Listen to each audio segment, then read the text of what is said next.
হয়, মই উপস্থিত আছোঁ বৰপেটা চহৰৰ সমীপৰ কেওটকুছি গাঁৱত। এই কেওটকুছি গাঁৱৰ শ্ৰী শ্ৰী মুকুন্দদেৱে স্থাপন কৰা এখন সত্ৰ আছে গাঁওখনৰ ভিতৰত।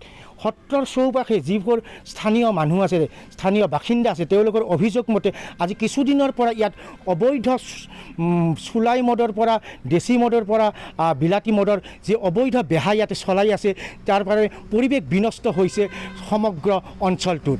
ইয়াতে যিহেতু সৰু সৰু ল'ৰা ছোৱালীৰ পৰা বৃদ্ধ বনিতা সকলোৱে ইয়াতে একেখন গাঁৱতে মিলাপ্ৰীতিৰে বাস কৰি আছিল, কিন্তু আজি কিছুদিনৰ পৰা এই মিলাপ্ৰীতিত যেন তেওঁলোকৰ হ্ৰাস হৈ পৰিছে। যিহেতু অবৈধ মদৰ প্ৰচলনে গাঁওখনলৈ তীব্ৰ ভাবুকিৰ সৃষ্টি কৰিছে। এই মুহূৰ্তত মই গাঁওবাসীৰ ওচৰত উপস্থিত আছোঁ, তেওঁলোকৰ পৰা মনৰ কথা জানিবলৈ বিচাৰিম কিদৰে এই মদৰ উৎপত্তি ইয়াতে প্ৰভাৱ হ'ল। দাদা কওকচোন, কি ক'ব এই বিষয়ে? কথা হ'ল, আজি আমাৰ কেওটকুছি জ্যেষ্ঠ নাগৰিক সমাজৰ উদ্যোগত আজি আমাৰ কেওটকুছি মহালক্ষ্মী পূজা সমিতিৰ প্ৰাংগণত এখন ৰাজহুৱা সভা আহ্বান কৰিছোঁ। মূল উদ্দেশ্য হৈছে, আজি বহুদিনৰ পৰাই আমাৰ কেওটকুছি সত্ৰৰ আশে পাশে বৰবিল সদৃ যি মদৰ প্ৰচলন, এই মদৰ প্ৰচলনে কেওটকুছি সত্ৰৰ সমাজ জীৱনত বহুত ক্ষতি হৈছে। আমাৰ যুৱ বন্ধুসকল আজি মৃত্যুৰ মুখলৈ আগবাঢ়িছে, ধাৱমান হৈছে।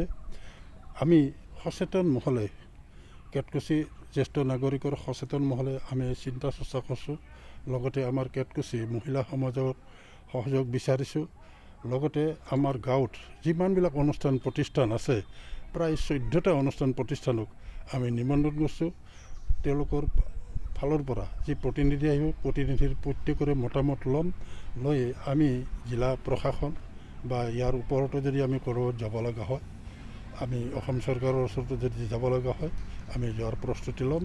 আৰু সেই উদ্দেশ্যে আমি কেনেধৰণে আমি এই মৃত্যুমুখী সমাজখনক উদ্ধাৰ কৰিব পাৰোঁ, সেই মূল উদ্দেশ্যখিনি লৈয়ে আজি মাথৈ ইয়াত মিলিত হৈছোঁ। আজি এই সভা অনুষ্ঠিত হোৱা নাই, হ'ব। আপোনালোক নিশ্চয়ৰ পৰা আহিছে কি জানে, প্ৰাগনিজ। গতিকে আপোনালোকো আমাৰ মাজত আহি উপস্থিত হৈছে। আজি আমাৰ জ্যেষ্ঠ নাগৰিক সমাজৰ ফালৰ পৰা আপোনালোকক ধন্যবাদ আৰু কৃতজ্ঞতা জনাইছোঁ।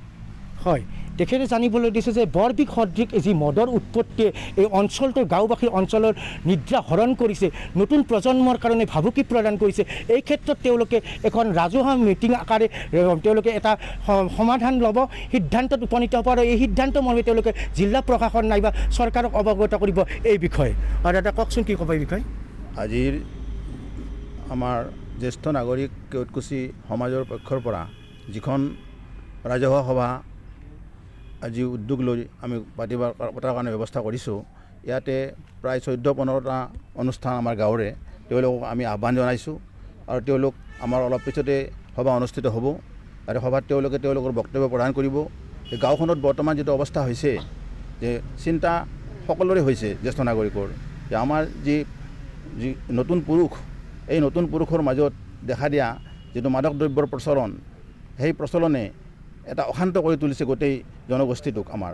আৰু সেই সন্দৰ্ভত আমাৰ অনুষ্ঠান প্ৰতিষ্ঠানবিলাকৰ পৰা তেওঁলোকে কি বিচাৰিছে, আমি কি কৰিম ভৱিষ্যতে, তাৰে কাৰণে এটা দিহা পৰামৰ্শ লোৱাৰ কাৰণে আমি এই সভাখন আজি ইয়াত অনুষ্ঠিত কৰিছোঁ।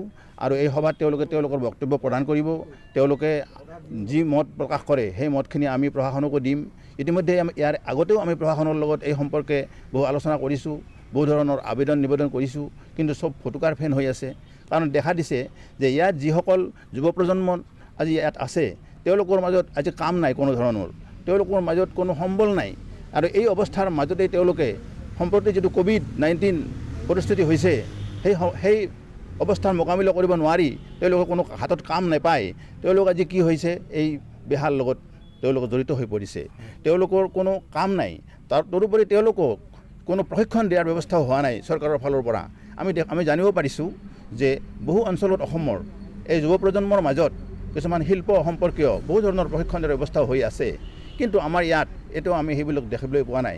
আমি আশা কৰিম নিশ্চয় চৰকাৰৰ ফালৰ পৰা তেওঁলোকে যুৱ প্ৰজন্মক যিটো মাজত তেওঁলোকৰ যিটো মাদক দ্ৰব্যৰ ব্যৱহাৰ তেওঁলোকে কৰি আছে, এই ব্যৱস্থাটোৰ সম্পৰ্কত যাতে তেওঁলোকে উদাসীন নহয়, আমাৰ যুৱ প্ৰজন্মৰ ফালে যাতে পিঠি নিদিয়ে, তেওঁলোকৰ জীৱনৰ কাৰণে তেওঁলোকে যাতে কিছুমান ব্যৱস্থা হাতত লয় সেইটো আমি আশা কৰিম।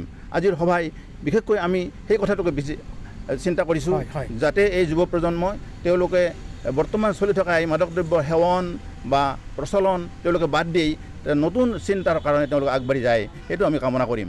হয়, এই মুহূৰ্তত স্থানীয় কিছুমান মহিলা দেখিবলৈ পোৱা গৈছে। আমাৰ ভিডিঅ' জাৰ্নেলিষ্টে দেখুৱাব স্থানীয় মহিলা, তেওঁলোকৰ পৰা জানিব বিচাৰিম। বাইদেউ কওকচোন, কি ক'ব এই বিষয়ে?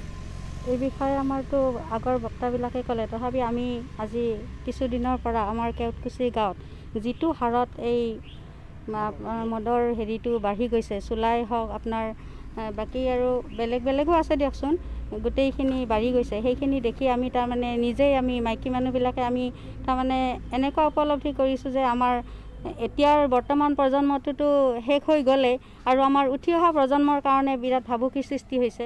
গতিকে আমি মাক হিচাপে আমি এইটো চিন্তা কৰিব লগা হৈছে যে আমি আমাৰ সন্তানখিনিক কেনেকৈ আমি ভাল পথলৈ আনিব পাৰোঁ, কাৰণ আজি আগবঢ়াই নিব পাৰোঁ। কাৰণ আমাৰ নিজৰ ঘৰৰ ল'ৰা ছোৱালীখিনিয়েই নহয়, আমাৰ গাঁৱৰ যিখিনি ইয়াত প্ৰত্যেক ঘৰৰে ল'ৰা ছোৱালী আছে সেইখিনিকো আমি নিজৰ সন্তান বুলিয়েই ভাবোঁ। গতিকে এই যুৱ প্ৰজন্মক আমি তাৰমানে ধ্বংসৰ মুখলৈ এৰি দিব বিচৰা নাই, কাৰণ ইতিমধ্যে আমাৰ ইয়াত যুৱক কেইজনমান এই বৰ বিষৰ হেৰিত আমাৰ মৃত্যু হৈছে।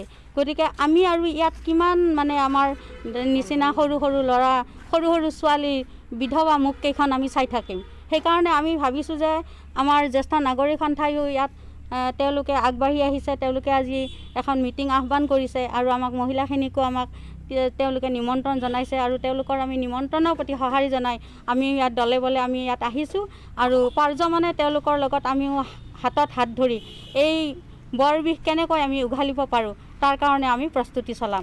আৰু ইয়াত আমি চৰকাৰৰ ফালৰ পৰাও অৱগত কৰাইছোঁ আৰু আমাৰ হিমন্ত বিশ্ব ডাঙৰীয়া মন্ত্ৰীদেৱে যিটো ড্ৰাগছৰ হেৰিবিলাক আজি ধৰি আছে আমি টিভিত দেখি আছোঁ, সেই হিচাপে আমাৰ এই নিউজখিনিও যাতে তেওঁ যদি পায় তেনেহ'লে আমাৰ এই গাঁওখনৰ প্ৰতিও তেওঁ যাতে অলপমান গুৰুত্ব দিয়ে আৰু এই যুৱ প্ৰজন্মখিনিক কেনেকৈ নিয়োগ কৰিব পাৰি সেইখিনি যদি তেওঁলোকে অলপমান গুৰুত্ব সহকাৰে দিয়ে তেনেহ'লে আমি নথৈ সুখী হ'ম। হয়, তেওঁলোকে জানিবলৈ দিছে যে হিমন্ত বিশ্ব শৰ্মালৈ অনুৰোধ জনাইছে যে যিহেতু হিমন্ত বিশ্ব শৰ্মাই সমগ্ৰ ৰাজ্যত যিটো ড্ৰাগছ বিৰোধীসকলক আটক কৰিছে, ঠিক তেনেদৰে কেওটকুছি গাঁৱত যিটো অবৈধ মদৰ প্ৰচলন চলি আছে সেই অবৈধ মদৰ প্ৰচলন যদি জিলা প্ৰশাসনৰ দ্বাৰা বন্ধ কৰিব পাৰে তেতিয়াহ'লে এই অঞ্চলবাসীৰ সমূহ জ্যেষ্ঠ নাগৰিকে এটা স্বস্তিৰ নিশ্বাস পেলাব আৰু এয়াই তেওঁলোকে কামনা কৰিছে।